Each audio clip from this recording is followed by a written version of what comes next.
प्रदेश अध्यक्ष विकास साहब,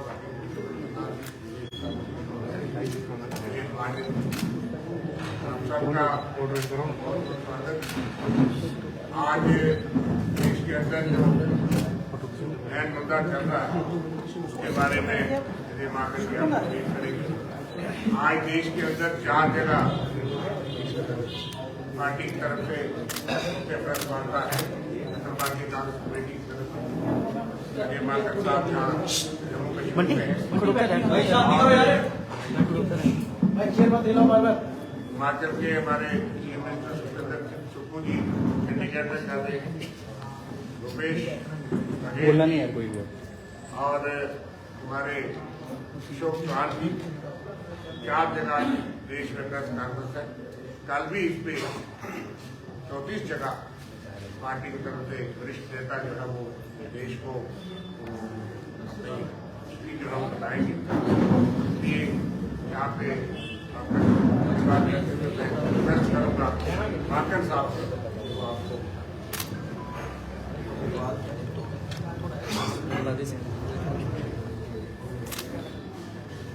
प्रदेश अध्यक्ष जी, हमारे शर्मा जी, भल्ला जी, साधी जी,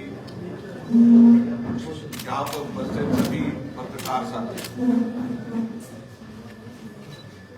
जैसे अभी मेरे से पहले शर्मा जी ने बताया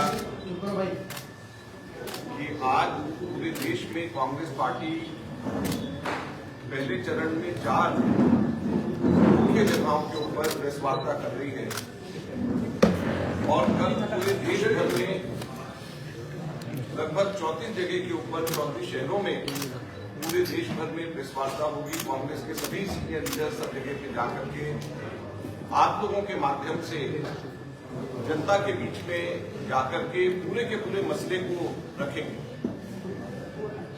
और राहुल गांधी जी को अभी जो पार्लियामेंट से डिस्क्वालीफाई किया है, हम लोग इसको कह रहे हैं डेमोक्रेसी डिस्क्वालीफाई।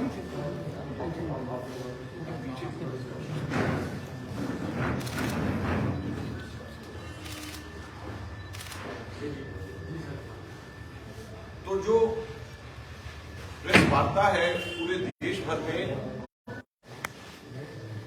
और क्यों हम कह रहे हैं डेमोक्रेसी डिस्क्वालीफाइड, इसको हम विस्तार से समझाने यहां पर आए हैं। और सबसे पहले मैं ये कहना चाहूंगा कि राहुल गांधी जी तो बहाना है, असल में मोडानी को बचाना है। मैं फिर से रिपीट कर रहा हूं, राहुल गांधी जी तो बहाना है, असल में मोडानी को बचाना है। मोडानी मतलब मोदी जी और अडानी दोनों मिल गए हैं और दोनों के दोनों मोडानी बन गए हैं। और अगर आप पूरी की पूरी डेट्स को, जो मैं अभी टाइमलाइन बता रहा हूं, उसको अगर आप समझे तो आपको एकदम से समझ में आएगा कि कैसे राहुल गांधी जी बहाना है और असल में मोडानी को बचाना है। सबसे पहले जिसको बेसिस बना करके राहुल जी को डिस्क्वालीफाई किया गया, वो स्पीच 2019 में 13 अप्रैल को कर्नाटक के अंदर दिया गया और उसकी कंप्लेंट फाइल करी गई सूरत गुजरात के अंदर, कर्नाटक में नहीं, सूरत गुजरात में फाइल करी गई। और 7 मार्च 2022 को जो कंप्लेनेंट खुद है, जो बीजेपी का एमएलए है, वो हाई कोर्ट में जाता है और स्टे ले आता है। वो कहता है कि अभी स्टे कर दीजिए, इसके ऊपर कार्रवाई नहीं होनी चाहिए। हाई कोर्ट स्टे दे देती है। ये स्टे लिया जाता है 7 मार्च 2022 को, 1 साल पहले। अभी चल रहा है आपका मार्च 2023, तो 7 मार्च 2022 को स्टे लिया जाता है। राहुल जी 7 फरवरी 2023 को, 7 फरवरी पिछले महीने एक प्रश्न उठाते हैं लोकसभा के अंदर और पूछते हैं कि अडानी जी का और मोदी जी के क्या संबंध। जैसे ही मोडानी के संबंध की चर्चा करते हैं 7 फरवरी को, 1 हफ्ते के बाद में वो आदमी हाईकोर्ट फिर चले जाता है और कहता है कि मेरा जो स्टे दिया हुआ है उसको आप वापस कर दीजिए। अब मैं स्टे मत दीजिए, उसके ऊपर उसको वापस कर दीजिए। वो स्टे उसको वापस कराता है और कोर्ट के अंदर जाता है और बिजली की गति से यहां पर सालों साल नहीं बल्कि दसियों बीसियों साल कोर्ट में केसेस लगे रहते हैं, कोई फैसला नहीं होता। ये 16 फरवरी को स्टे वेकेट होता है और उसके बाद में जाकर के 1 महीने के अंदर अंदर फैसला आ जाता है और फैसले के अंदर भी मैक्सिमम जो सेंटेंस है वो उसको दिया जाता है। और मैक्सिमम सेंटेंस जो भी थोड़े बहुत लीगल जो जानकार हैं वो जानते हैं कि मैक्सिमम सेंटेंस हैबिचुअल जो बार बार अफेंडर्स होते हैं उनको दिया जाता है या रेयर केसेस के अंदर दिया जाता है। लेकिन ये इसलिए ये दिया जाता है ताकि 2 साल में से अगर एक दिन भी अगर कम होता तो वो राहुल गांधी जी डिस्क्वालीफाई नहीं हो सकते थे। अब सबसे बड़ा प्रश्न ये उठता है कि राहुल गांधी जी ने 7 फरवरी को जब मोडानी के खिलाफ में बोला, उसके बाद में उनको कभी भी लोकसभा में बोलने नहीं दिया। जब भी वो बोलने के लिए खड़े होते तो बीजेपी वाले नारेबाजी करते। जब भी वो बोलने के लिए स्पीकर को 1 बार नहीं 2 बार नहीं 3 बार स्पीकर को रिक्वेस्ट किया, राइटिंग में रिक्वेस्ट किया, लेकिन स्पीकर ने उनको लोकसभा में बोलने का मौका नहीं दिया। तो अब मैं आप लोगों के माध्यम से हम जनता से पूछना चाहते हैं कि राहुल गांधी जी डिस्क्वालीफाई हुए हैं या डेमोक्रेसी लोकतंत्र डिस्क्वालीफाई हुआ? जब लोकतंत्र के अंदर विपक्षी पार्टी का प्रमुख नेता जो लोकतंत्र का मंदिर है उसको कहां पे रखेगा और फिर लोकतंत्र कहां पे रह जाएगा? कैसा लोकतंत्र रह जाएगा? और जैसे ही डिस्क्वालीफाई करा 24 घंटे के अंदर अंदर कोर्ट की जजमेंट आते ही डिस्क्वालीफाई, और जैसे ही डिस्क्वालीफाई किया 2 दिन के अंदर अंदर मकान खाली करने का नोटिस। यहां पर बहुत सारे मेंबर्स ऑफ पार्लियामेंट भूतपूर्व हो गए, नाम नहीं लेना चाहता, जम्मू कश्मीर के भी हैं। अभी तक के 24 घंटे के अंदर डिस्क्वालीफाई कर दिया गया और 2 दिन 48 घंटे के अंदर मकान खाली करने के लिए कह दिया गया। तो ये लोकतंत्र डिस्क्वालीफाई नहीं हो रहा है तो क्या हो रहा है? आज हम आप लोगों के माध्यम से पूछना चाहते हैं। कांग्रेस पार्टी का बड़ा स्पष्ट कहना कि ये हमारी लड़ाई राहुल गांधी जी की लड़ाई नहीं है। मैं बड़ा स्पष्ट मैं कहना चाहता हूं, कांग्रेस वर्किंग कमेटी का मेंबर होने के नाते मैं स्पष्ट कहना चाहता हूं, ये कोई राहुल गांधी जी की लड़ाई हम नहीं लड़ रहे। हम लोकतंत्र की लड़ाई लड़ रहे हैं। हम पार्लियामेंट से जेपीसी को स्थापित करने की लड़ाई लड़ रहे हैं। हम लोकतंत्र की लड़ाई लड़ रहे हैं, पार्लियामेंट से जेपीसी स्थापित करने की लड़ाई लड़ रहे हैं।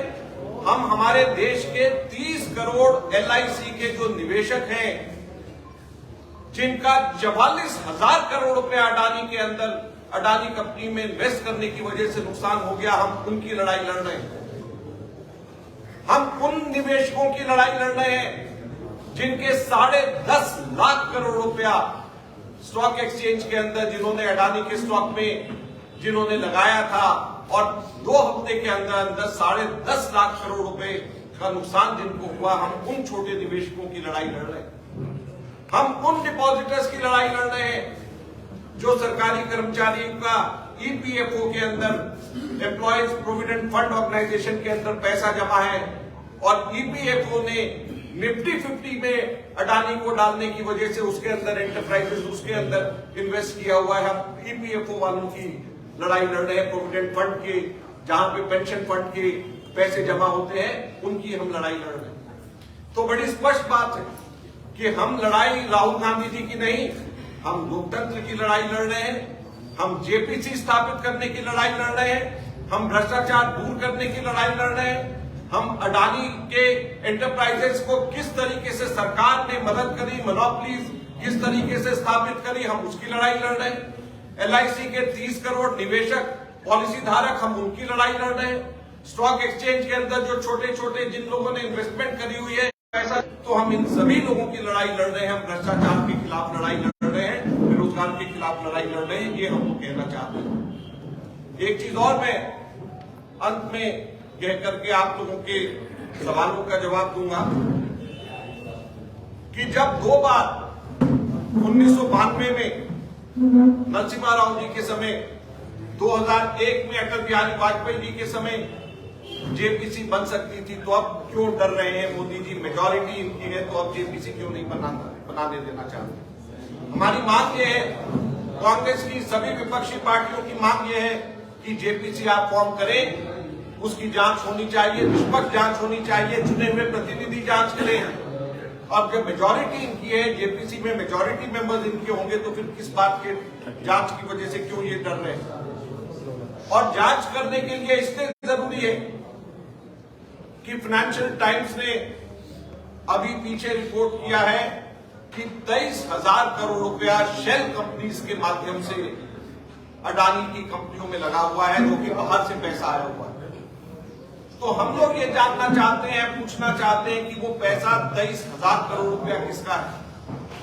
और खासतौर पे ये इसलिए जरूरी हो जाता है कि जब अडानी की कंपनियां डिफेंस प्रोडक्शन के अंदर, स्ट्रेटेजिक प्रोडक्शन के अंदर जब शामिल हैं, तो बाहर का पैसा, शेल कंपनीज का पैसा हमारे देश की आंतरिक सुरक्षा के लिए जरूरी है कि वो पता होना चाहिए कि वो पैसा कौन लगा रहा है। कहीं ऐसा तो नहीं कि पाकिस्तान दूसरे तरफ से, चाइना दूसरी तरफ से उन शेल कंपनीज के अंदर पैसा इन्वेस्ट कर रही है और वो पैसा हमारी स्ट्रेटेजिक, हमारे डिफेंस इंडस्ट्रीज के अंदर कंट्रोल उनका इनडायरेक्ट करने की कोशिश हो रही है? क्या ये ऐसा तो नहीं है? तो इसलिए इन सब चीजों के लिए ये जरूरी है कि ये शेल कंपनीज कहां से पैसा, कैसा पैसा उसका इस्तेमाल हो रहा है, उस चीज के लिए पूरी जांच निष्पक्ष होनी चाहिए। और जेपीसी से बेहतर कोई भी तरीका, कोई भी और रास्ता नहीं है जिसमें ये हो सकता है। तो मैं आप सब लोगों का फिर से स्वागत और धन्यवाद करते हुए आप लोगों से अनुरोध करूंगा, आप लोगों से